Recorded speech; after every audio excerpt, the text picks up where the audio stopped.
నమస్కారం ప్రజలారా. వైఎస్ సునీతారెడ్డి గారు ఆమె ఏం మాట్లాడింది నిన్న?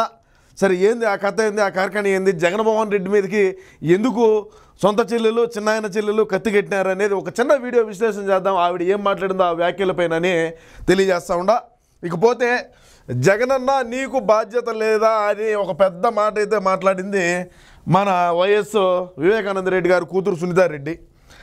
తల్లిని చెల్లెలను తిడుతున్నా చేతులు దులుపుకుంటున్నావా అని చెప్పి ఇంకొక మాట మాట్లాడింది. తల్లిని చెల్లిని కాదుమా, అధికారం కోసం జగన్మోహన్ రెడ్డిని ఎదుటి వారిని ఏమి చేసేదానికైనా సిద్ధంగా ఉంటారని నేను సునీతారెడ్డి గారికి తెలియజేస్తా ఉండా. అదేవిధంగా షర్మిల ఏ విధంగా జగన్మోహన్ రెడ్డి 16 నెలలు జైల్లో చెప్పకూడదున్న సమయంలో పార్టీని నిలబెట్టి పార్టీని బలోపేతం చేసి మన రాష్ట్రంలో పాదయాత్ర చేసినారు. విజయమ్మ గారు కానీ షర్మిల కూడా ఇద్దరు కూడా చేసినారు. సొంత చెల్లికే ఏ విధంగా అన్యాయం చేసినాడో జగన్మోహన్ రెడ్డి నువ్వు ఒకసారి ఆలోచన చేసుకోవాలా సునీతారెడ్డి గారిని తెలియజేస్తా ఉండా. కాలకేయుల సైన్యంలా సోషల్ మీడియా కాలకేయుల సైన్యంలా కాదమ్మా, ఇంకా ఎక్కువ కూడా మారుతుంది. ఎందుకంటే రాబోయే రోజుల్లో విపరీతంగా ఉంటాయి పోస్టులు మీ మీద కూడా, మీ ఇంట్లో వాళ్ళ మీద, మీ భర్త మీద, మీ బిడ్డల మీద, ప్రతి ఒక్కరి మీద కూడా వీళ్ళు పోస్టింగ్లు పెట్టించడానికి సిద్ధంగా ఉంటాడు జగన్మోహన్ రెడ్డి. ఏ విధమైనటువంటి పోస్టులు పెడతారంటే ఇంక మీ క్యారెక్టర్ కూడా వీళ్ళ క్యారెక్టర్ అటాడిదని కూడా మాట్లాడతారు. ఎందుకంటే వివేకానంద రెడ్డి గారిని మాట్లాడినారు కాబట్టి తెలియజేస్తా ఉండా. షర్మిల వాళ్ళ నాన్నకు పుట్టలేదని పోస్టులు చూడియా, మెట్టు తీసుకొని కొట్టుద్దా ఈ వైఎస్ఆర్సీపీ సోషల్ మీడియా ఇటువంటి లంగా పోస్టులు పెట్టే నా కొడకల్ని 5 రూపాయల కోసం కకృతిపడి అంటే షర్మిల వాళ్ళ నాన్నకే పుట్టలేదని ఎట్లా పెడతారు పోస్టులా? కడుపు కన్నం తింటున్నారా, ఇంకేమన్నా పోయి తింటున్నారా ఎడికిన్నా పోయి? షర్మిల పాదయాత్ర చేసినప్పుడే మంచిది. షర్మిలాకి అన్యాయం జరిగిందిరా, జగన్మోహన్ రెడ్డి షర్మిలాకి అన్యాయం చేశాడరా, నాకు మా ఆయన అన్యాయం చేసినాడు.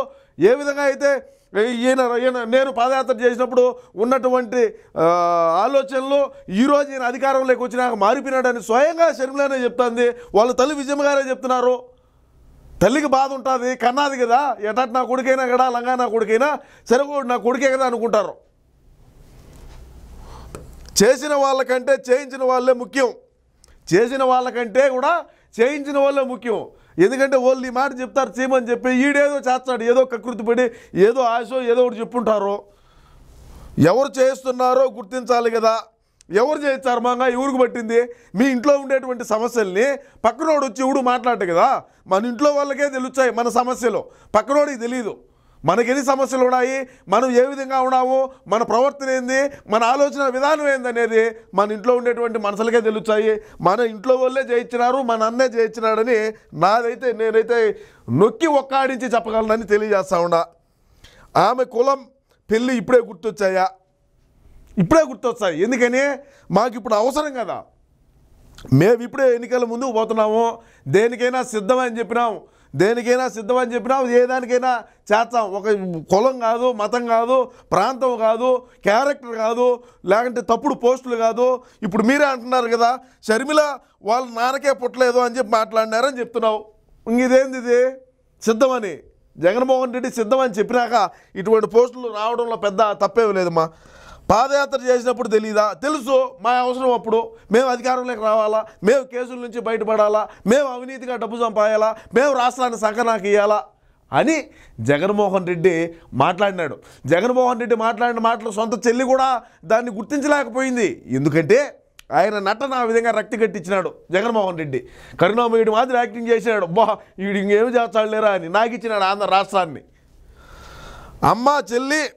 అమ్మ అక్క చెల్లి అంటావే, మాపై దాడి గురించి మాట్లాడవేం? ఎందుకు మాట్లాడతాడు? దాడి చేయించాంది మనోడు అయిపోతే ఓడెందుకు మాట్లాడతాడో?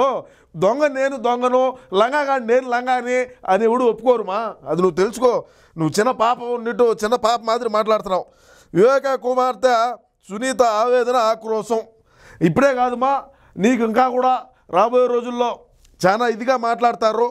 నువ్వు దయచేసి నేను ఒకటే తెలియజేస్తా ఉన్నా సునీతారెడ్డి గారు, మీరు అనుకున్న వాళ్ళని కొద్దిగా భద్రంగా పెట్టుకొని అలాగే చూసుకుంటే నువ్వు కూడా నీ సెక్యూరిటీ పరంగా కూడా కొన్ని చర్యలు తీసుకో. నువ్వు సపరేట్గా నీ ప్రైవేట్గా సెక్యూరిటీనైనా సరే, ప్రైవేట్ సెక్యూరిటీని పెట్టుకోనైనా నువ్వు బయటికి పోని తెలియజేసుకుంటూ నువ్వు కొద్దిగా మన తర అనేది ఇదిగా లేకపోయినా కొద్దిగా మేమేదో మన సొంత జిల్లా కాబట్టి నీకు చెప్తా ఉన్నాం మా సునీత గారు, మీరు ప్రైవేట్ సెక్యూరిటీని పెట్టుకొని బయటికి పోయి ఈ 2 నెలలు కూడా కొద్దిగా జాగ్రత్తగా ఉంటారని కోరుకుంటూ నమస్కారం.